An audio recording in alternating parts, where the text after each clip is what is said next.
তো আমি রাজনীতির নামে যে আলোচনাটা সরল পন্থায় করতে চাইছিলাম, যাতে আমার মতো যারা অল্প বুদ্ধিমান হয়েছে তারা সহজে বুঝতে পারে না। আমি সবসময় সরলভাবে কথা উপস্থাপন করার চেষ্টা করি, মানে আমার বুদ্ধি অল্প, আমি অল্প বুদ্ধি দিয়ে সরলভাবে কথাটা উপস্থাপন করার চেষ্টা করি, যেভাবে আমি বুঝি, যেভাবে 8-10 জনে বুঝতে পারে। ভুল হলে তো আলহামদুলিল্লাহ আমি সংশোধন হবো, শুধরে নিব। যে কথাটা বলতে চাচ্ছিলাম রাজনীতির ব্যাপারে, তাই নীতির প্রধান যেটা সেটা হচ্ছে রাজনীতি, যে কল্যাণকর নীতি, হ্যাঁ, উপকারী নীতি সৃষ্টির লক্ষ্যে, সেটা হচ্ছে রাজনীতি। এখন বলুন, যিনি এই কল্যাণকর নীতির পক্ষে আছেন, কল্যাণকর কথা এই পৃথিবীতে স্রষ্টার চাইতে কি কল্যাণকর কথা কেউ নাজিল করতে পারে? কেউ উদ্ভাবন করতে পারে? কেউ আবিষ্কার করতে পারে? বুঝলেন না? মহান স্রষ্টা আমাদেরকে সৃষ্টি করেছেন এই পৃথিবীতে, সকল সৃষ্টির মধ্যে মানুষ হিসেবে আমাদের সৃষ্টি করেছেন, শ্রেষ্ঠত্ব দিয়েছেন, তো একটা নীতি দিয়েছেন, চলার একটা বিধান দিয়েছেন, আল কোরআন মাজিদ। দেন নাই? কোরআন মাজিদ কি জীবন বিধান, এটা মানুষের জন্য হুদাল্লিন নাস, মানুষের জন্য পথ প্রদর্শক এই কোরআন মাজিদ।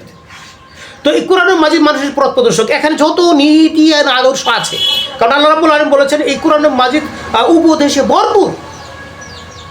তো উপদেশে ভরপুর উপদেশটা কার? মহান স্রষ্টার। তো মহান স্রষ্টার চাইতে কি ভালো নীতির কথা, ভালো কথা কেউ বলতে পারে? সৃষ্টি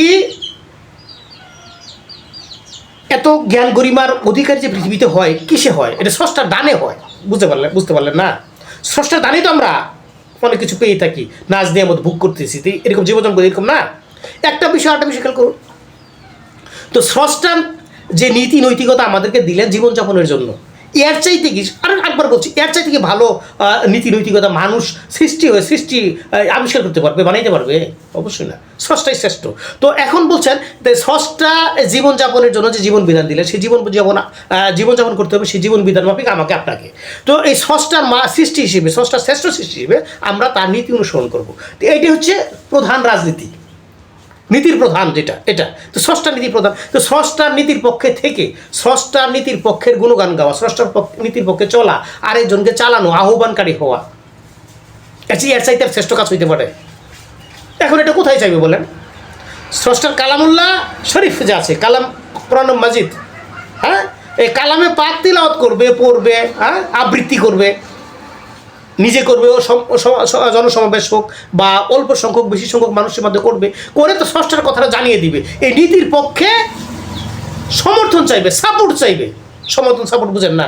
এই দল যারা করে, যারা স্রষ্টার দল করবে, স্রষ্টার পক্ষের দল করবে, স্রষ্টার পক্ষে যারা দল করবে, তো স্রষ্টার নীতির কথাটাই তো প্রচার প্রসার করবেন। এখন স্রষ্টার নীতির কথা প্রচার প্রসার করলে কথাগুলো কোথায় আছে? কোরআন মাজিদে আছে। তার মনোনীত ব্যক্তির, আমাদের যে বিভিন্ন নবী রাসূল তারা যে বাণী রেখেছে তার মধ্যে আছে।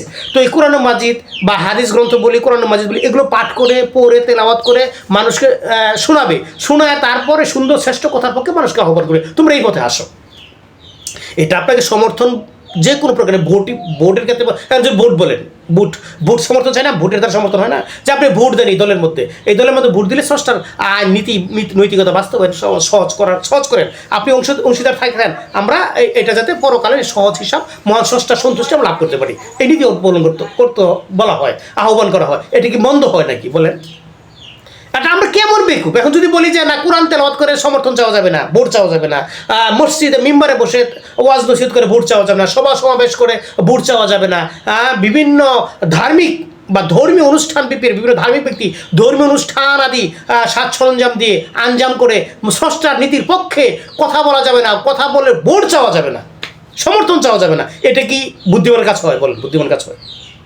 তুমি যদি পারো এর চাইতে এই আদর্শটা দান করো, এর চাইতে ভালো যারা আদর্শটা ধারণ করছে, তুমি একটা কাজ করতে পারো কি, আমি একটা কাজ করতে পারি, যে যারা এই স্রষ্টার নীতির আদর্শের কথা বলছে তাদের চলায় ফেরা, উঠায় বসায় কোনো কমতি থাকে, কোনো সমস্যা থাকে, তাহলে আমি তার চাইতে উত্তম আদর্শ স্থাপন করে মানুষের সামনে আমার পক্ষে সমর্থন চাইবো। আমি স্রষ্টার কথা বলছি, আমার পক্ষে আসো, সমর্থন চাইতে পারি, এটা ভুল হতে পারে না। কিন্তু প্রতিবন্ধকতা সৃষ্টি করা যাবে না তো জাগতিক বিষয়ে, পারলৌকিক বিষয়ের মোকাবিলা করা উচিত হবে না, এটা আমাদের বোকামি হবে। ন্যায় একটা অধর্ম তো হবে, এটা জাগতিকভাবে একটা বোকামি হয়। আপনি বিবেচনা করে দেখুন, এই অবস্থান থেকে যেন আমরা বেরিয়ে আসতে পারি, এই সংকীর্ণ মন অবস্থান, হ্যাঁ, সংকীর্ণ মনা থেকে যেন আমরা ফিরে আসতে পারি, উদার হইতে পারি, আমরা এক স্রষ্টার অধীন থেকে যেন জীবনযাপন করতে পারি সুষ্ঠুভাবে, হ্যাঁ, সুশৃঙ্খলভাবে, এটি কাম্য এবং এটি উৎকৃষ্ট হবে। একটু বিবেচনা করে দেখুন।